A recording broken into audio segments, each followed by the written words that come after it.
von jetzt ab das jüngste Bollwerk der deutschen Nation und damit des deutschen Raums.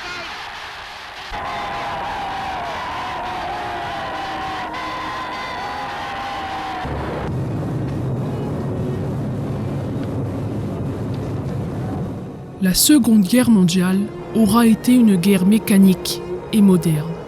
Elle aura révélé les idées de l'être humain pour faire montrer la puissance. Les Allemands construiront des chars qui deviendront mythiques avec le temps. Aujourd'hui, je vais vous présenter l'un des chars les plus célèbres de l'Allemagne. Il s'agit du Panzerkampfwagen 4 ou Panzer 4. Bienvenue dans Armes de guerre.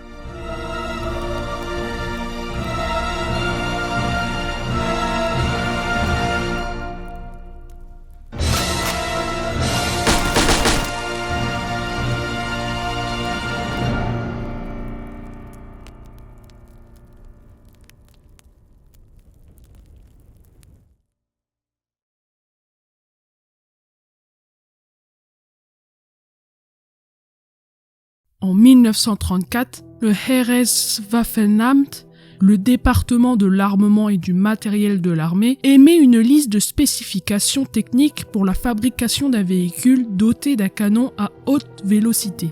On verra alors la naissance du Panzer III. Cependant, dans le même temps, il ordonne pour l'appui au combat du Panzer III la construction d'un autre char, plus lourd et armé d'un canon de gros calibre. Dans les 18 mois qui suivront, divers projets pour ce char seront proposés par les entreprises Krupp, MAN et Rheinmetall Borsig. Celui présenté par Krupp sera choisi sous le nom de SD-KFZ 161. En 1936, après quelques retouches, la production de la Ausf A, ce qui signifie version A, est lancée dans l'usine Krupp Grusonwerk de Magdebourg. Extérieurement, ce modèle est semblable au Panzerkampfwagen 3, dans ses formes et dans sa tourelle. Son poids atteint 18,5 tonnes dans cette version, mais dans la version finale de Ausf J, il atteint 25 tonnes. La force motrice est fournie sur tous les modèles par un moteur Maybach à essence. Sur le Ausf A, le moteur HL108TR de 12 cylindres en V et de 280 chevaux avec transmission par une boîte de vitesse SFG75 à 5 vitesses plus une arrière autorise une vitesse maximale de 30 km/h. Le Ausf B voit sa puissance augmenter avec le HL120TR de 300 chevaux et une nouvelle boîte de vitesse ZF SFG à 6 vitesses avant et une arrière, donnant une vitesse maximale de 40 km/h. Les derniers modèles, plus lourds du fait de l'augmentation progressive du blindage, vont utiliser un moteur HL120TRM de 320 chevaux et une boîte de vitesse ZF SFG 77 qui n'augmente pas la vitesse. La suspension Krupp-Gruson consiste en 4 bogies à 2 roues, chacun de chaque côté, et des amortisseurs à ressort.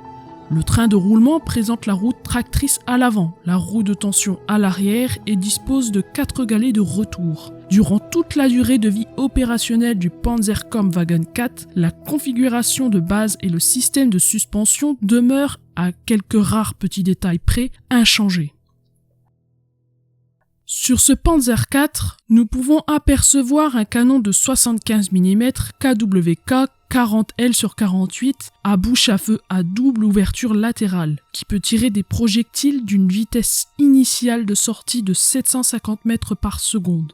Comme tous les chars allemands, le barbotin, les roues jumelles tractrices, dont les dents s'encastrent dans les chenilles de 40 cm de large, se trouvent à l'avant. On peut voir également des bogies de chaque côté. Il y a 4 bogies de 2 roues jumelles chacun. Ils sont équipés de ressorts à lame. À l'arrière, à la chenille, nous retrouvons les roues de tension, qui sont tubulaires à 7 rayons. Le tube de l'échappement est un cylindre placé transversalement sur la partie arrière. Il sera supprimé sur l'Ausf J. Sur les flancs du Panzer IV, nous pouvons apercevoir des Schürzen, qui sont protégés par un blindage supplémentaire constitué de jupes qui, contrairement au blindage de la tourelle, peuvent se démonter facilement. Sur les flancs de la tourelle, on peut apercevoir un bouclier en acier de 5 mm d'épaisseur, qui sert de défense contre les projectiles à charge creuse. La coupole du chef de char est équipée de 5 épiscopes, disposés dans les éléments blindés rabattables. Les 2 panneaux de l'écoutille seront remplacés ensuite par un panneau unique. Le Panzer est également muni d'un extracteur, le ventilateur de la tourelle, qui est placé sur le toit. Il y a également des batteries de 3 tubes lance-fumigènes situées des 2 côtés de la tourelle et qui seront supprimés sur les Ausf G de la dernière production et les modèles suivants. Le Panzerkampfwagen 4 Ausf G peut contenir un équipage de 5 hommes, le chef de char, le conducteur, le mitrailleur, l'opérateur radio et le chargeur. Son poids est de 23 500 kg. Sa longueur est de 6,62 mètres pour une hauteur de 2,68 mètres et une largeur de 2,92 mètres. Sa motorisation est le moteur Maybach HL120 TRM 300 chevaux à essence. Le char contient 470 litres de carburant. Sa vitesse maximale est de 40 km/h sur route, 20 km/h en tout-terrain et son autonomie est de 210 km. Son armement principal est un canon KWK 40L sur 43 ou L48 de 75 mm. Son armement secondaire est composé de 2 MG34 de 7,92 mm. Son blindage maximal frontal est de 50 mm. Le blindage latéral est de 30 mm, le blindage des jupes est de 5 mm et le blindage du toit est de 10 mm. Le char est peint aux couleurs réglementaires datant du printemps 1943. La couleur de base est le Dunkelgelb, un jaune sombre, RAL 7028, et les couleurs de camouflage sont l'Olivgrün, un vert olive, et le Rotbraun, un couleur marron-rouge. Les chiffres que l'on aperçoit sur les côtés et l'arrière de la tourelle sont le numéro du char, le numéro de la section et le numéro de la compagnie. Les croix balkaniques de couleur blanche sont peintes sur les jupes latérales et à l'arrière de la coque. Il existera plusieurs Panzerkampfwagen 4 dans les différentes armées allemandes.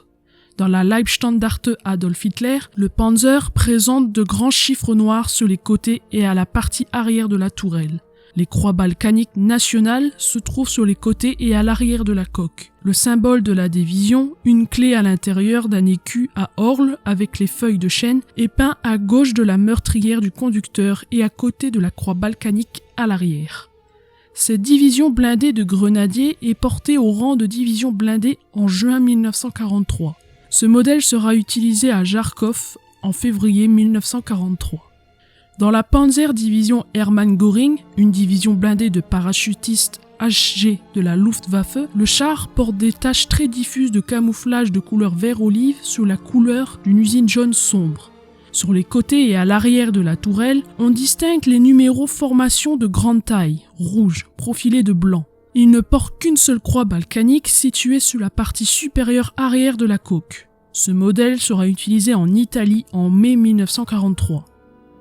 Dans la 9e Panzerdivision de la RKKA, un modèle capturé en parfait état par l'armée rouge au cours de la bataille de Kursk est totalement peint de la couleur jaune sombre. Il porte toujours les marques allemandes aux emplacements habituels. Ceux qui l'ont capturé ont placé sur le côté droit un drapeau pour éviter toute confusion. Ce modèle sera utilisé à Oriol en juin 1943. Dans la 21e Panzerdivision, la couleur de base jaune sombre présente une teinte plus sombre qu'habituellement. Le camouflage est constitué de traces de couleur vert-olive et d'un mélange de jaune sombre et weiss, disposés de façon assez aléatoire. Les numéros ne sont peints que sur les côtés de la tourelle, les croix balkaniques sur les côtés et à l'arrière de celle-ci. Ce modèle sera utilisé lors de la bataille de Normandie en juillet 1944. De l'Ausf A à l'Ausf F, l'armement principal est composé d'un canon court de 15 mm Kampfwagen Kanon KWK 37L sur 24 à basse vélocité et l'armement secondaire de 2 mitrailleuses MG34 de 7,92 mm, installées l'une sur l'avant de la coque et l'autre coaxiale au canon. Après leur confrontation avec les KV et T-34 soviétiques lors de l'attaque de l'Union soviétique, on arriva à la conclusion que le Panzerkampfwagen 4 n'était pas assez blindé et que son canon était insuffisant. C'est pourquoi le bureau de l'armement Vaprov 4 demanda au plus vite le développement d'un nouveau canon doté des mêmes caractéristiques que le Rheinmetall 75 mm PAC 44L sur 46 et qui deviendra le PAC 40. À partir du modèle F2, avec les modifications nécessaires de tourelle, on monta un nouveau canon de 75 mm KWK 40L sur 43, résultat d'un travail conjoint de Krupp et de Rheinmetall. On aboutit à un échange des rôles du Panzerkampfwagen 3 et du Panzerkampfwagen 4, celui-ci devenant alors le principal char des Panzerdivisionen. Les derniers exemplaires de l'Ausf G et les versions suivantes H et J seront armés avec la pièce de 75 mm KWK 40L sur 48, plus longue et d'une plus grande vitesse initiale, avec lesquelles on augmentera la puissance de la portée. La production du Panzerkampfwagen 4 à canon de 75 mm KWK 40 débute en avril 1942. Elle sera répartie sur 3 sites, Krupp-Grussonwerk, Vomag à Plauen et Nibelungenwerk à Saint-Valentin. Tous les 3 montent le véhicule dans sa totalité à partir de pièces issues d'autres entreprises, Krupp à Essen, Eisenwerke Oberdonau à Linz et Boiler à Kapfenberg, fabricant et soudant des plaques de blindage. Maybach à Friedrichshafen, Norbau à Berlin, Mann à Nuremberg et MBA à Nordhausen, assemblant et testant les moteurs HL 120 TRM, tandis que d'autres entreprises produisent les éléments pour le canon KW40. En décembre 1943, la production de Krupp-Grussonwerk est impliquée dans la construction du Stug 4.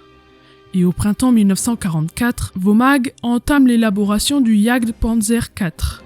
Le Panzerkampfwagen demeure alors du seul ressort de Nibelungenwerk, avec une moyenne de 300 unités produites par mois. À partir de septembre 1944, du fait des bombardements alliés sur les usines productrices composants, la production diminue. Par ailleurs, une partie des châssis produits est affectée au Jagdpanzer 4, L sur 70, équipé d'un canon de 75 mm PAC 42 L sur 70.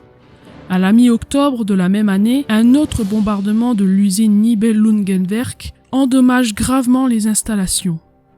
Au début de 1945, le coup final est asséné par les bombardements alliés conduisant à la destruction des usines, des centrales électriques et des lignes ferroviaires.